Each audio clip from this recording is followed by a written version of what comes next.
I've been told that I'm the first medium to have the honor of being a keynote speaker at an IANDS conference. So that is quite an honor, and I'm up against a lot of people that they hear you're a medium and they say, really? So I don't always use the M word when I meet people. What I want you to understand about me is that I'm not a born medium. And I want you to understand that my husband did not marry a medium. He married a naval officer. And here you see just a few pictures of my background. I got to serve as a commanding officer, which is every Navy officer's goal. And I was asked by the head of the Navy, the Chief of Naval Operations, to be his special assistant. And then the greatest honor was being asked by the Chairman of the Joint Chiefs of Staff, the head of the whole United States military, to be his aide-de-camp. I had no idea, back when I was working here at the Pentagon, that the greater reality was real. And now today, on a daily basis, I have what I call adventures in consciousness.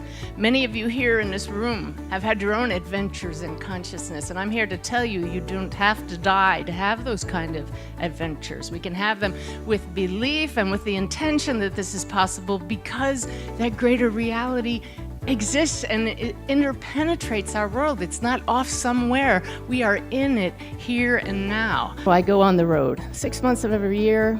My husband and I share the messages with people all over the US and Canada. We're still in the middle of that right now, and we've been doing that for a few years. And as I share the evidence that comes through from my encounters with those on the other side, I often get this question: do you think those things really happen? What deal does it make that we can talk to those on the other side? Why does it matter that we can have adventures in going beyond this reality with our consciousness? The whole point of doing mediumship is to give us hope, to bring healing. It's about making the shift from thinking we're only human to knowing we are immortal souls playing a role as a human being. We walk in both worlds at once. We are part of that greater reality here and now. We're going to return to it, but we're here now for a purpose. So I had Mom in person for the session. We sit down, I tune in and ask to feel her daughter's presence. The very first thing I heard was the word shrimp, and immediately sensed how he passed and gave that to her. And I said, why is he showing me all these stick figures? He's showing me big brush strokes with a paintbrush, and he's going like this, now, now, now. Your dad's showing me a pocket knife. It was his and you have it now. I said, Mary, Jen is showing me ladybugs all over the place. He's given me the number 32. And the woman went, and I says, your daughter's telling me that that scar is from the accident where she was paralyzed. And it was. Her mother was driving the car, and her daughter ended up paralyzed. And she said to me, clear as day, and I know it's not my imagination because of all that other evidence that came through. She said, Mom, that's a constant reminder to you, that scar, but to me, it's your beauty mark.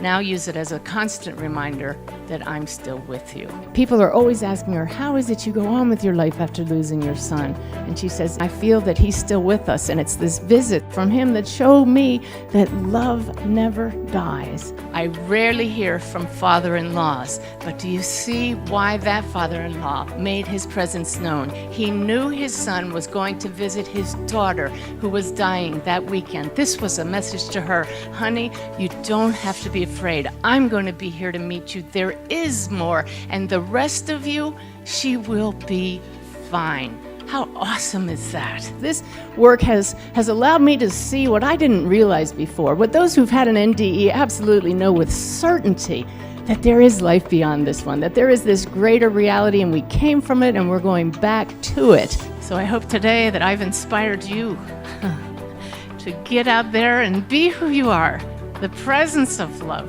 to help transform lives around you simply by acknowledging that we are all those immortal souls who we came here to be, the soul here and now, playing roles, hopefully playing loving roles, but recognizing that what we do here is act out stories, but underneath it all is love, and that's why we're here. Thank you so much.